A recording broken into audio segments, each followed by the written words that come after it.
The Electoral College, America's unique way of picking her president. For it or against it, you might want to know there's a plan to use the Electoral College to subvert the Electoral College. It's a sneaky plan, and to understand, remember that while it feels like citizens pick the president in one big election, they don't. The 50 states pick the president. Oh, and District of Columbia. But not you, Puerto Rico. Come back when you're a state. How the states come together and how they vote is what the Electoral College is. Each state gets votes proportional to her population +2, and is free to cast these votes however she wants. Most look at how their citizens voted and give all their Electoral College votes to the statewide winner. But they don't have to. A couple states cast their votes proportional-ish to their citizens' preferences. But states are free to vote however, including against the preferences of their citizens. Let's make a note of that. But back to this +2, which is why some citizens really don't like the Electoral College. The +2 means the states less populous produce preponderant presidential picking power per person. At the extremes, some states get 1 vote per low 100,000 people and some states 1 vote per high 100,000. This is how the Electoral College sometimes picks a president that nationwide most citizens didn't, because roughly 80% of the state's votes are given by population and 20% aren't. This is on purpose. Dividing power between the levels of citizen, state, and federal is and was a central point of the Constitution. It's a compromise-stitution. So if you went back in time to when the states were about to finalize the deal, yelling, "Don't sign that document, I'm from the future," you're creating an electoral college where votes for president are distributed proportionally-ish, not perfectly proportionally. The reply would be, yes, that's one of the many compromises we agreed upon. But because of that, sometimes a president will be elected with a minority of the popular vote. Yes, but the people, you can't trust the people. Do you think this compromise institution is for a direct democracy, lol? We're building a republic here. Yes, I know, but would you just look at this spreadsheet of in proportion? How many states are there in the future? 50, maybe 51, depending on how. Wow, what a tremendous success. Go compromise institution. No, can we focus? Do you even own land?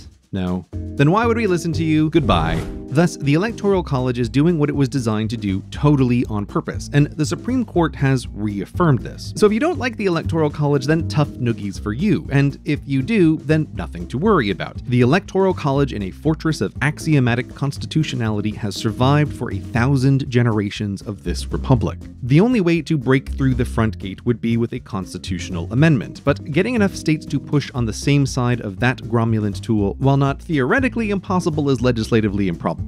This is where the sneaky plan comes in. Did you forget about that? Don't worry, I got carried away. There is a back door that, if breached, can turn the constitutional fortress protecting the Electoral College into a prison. The sneaky plan is named the National Popular Vote Interstate Compact. It's a terrible name, probably on purpose to hide sneakiness behind boringness as bureaucratic paperwork camouflage. But I'm calling it Napa Vote Interco, which is sort of not really better, but whatever. Here are the sneaky deets. 1. Assume destroying the constitutional protections of the Electoral College is impossible. Point 2 is the note from before that states can cast their Electoral College votes however they want. These are just facts, but if a state signs on the dotted line, point 3 is the big deal. Napa Vote Interco members agree to cast their Electoral College votes for the candidate who gets the most votes from citizens nationwide. This is the national popular vote in Napa Vote Interco. The idea behind 2 + 3 is to make it impossible to have a president most of the citizens didn't vote for. A state would look not only at the result in her borders, but the results nationwide and vote that way, which is all fine and dandy if the state citizens voted with the majority anyway. But if they didn't, well, you can see a flaw with the plan. Any singular state assaulting the Electoral College on her own, carrying votes against her own citizens, it's political suicide from without and within. So the plan, had it only 3 points, is something no state would agree to, requiring one last sneak. Point 4, the plan does not go into effect until enough states with enough votes to control the Electoral College as a block join. So, as states sign up, the total number of Electoral College votes they control goes up, but nothing happens. Elections pass and states still vote the traditional way, while recruiting allies to the cause. What are you guys up to over there? Oh, us? Nothing. Just chilling, just hanging out. But once a controlling majority of Electoral College votes is reached, point 4 is satisfied, and when it's time for the next election, charge. All together, all at once, in through the back, the Electoral College is captured. The fortress is now a prison. From this moment on, the Napa Vote Interco Interco bloc promises the candidate who gets the most citizen votes nationwide gets their controlling majority and becomes the president. Without amending the Constitution, the Electoral College has become totally pointless by using its protection of states' rights to vote however they want into the vital tool to functionally remove state votes entirely, making the presidential election into one not of states but of citizens. And there's no problem with this plan at all, except, of course, the instant this popular coup occurred, states outside the compact will storm the Supreme Court, who will then be forced to deal with everyone yelling all at once about the future of how the president will be elected, which will be amazing to watch, no matter which side the gavel of constitutional interpretation comes down upon. That's the plan. It's been around for a while and has enough confirmed signatures to be more than halfway to the trigger point. And in theory, enough states have laws currently pending in their legislatures that, if passed, would put Navajo Interco into action for the next election. Though, of course, it's easier to agree to things while they're far away and uncertain to happen, and the reality of voting against your citizens merely theoretical. So it may be much more difficult to get the final triggering 2% than the promised first 49. But the Electoral College, for it or against it, the National Popular Vote Interstate Compact is the sneaky plan to use it to subvert it.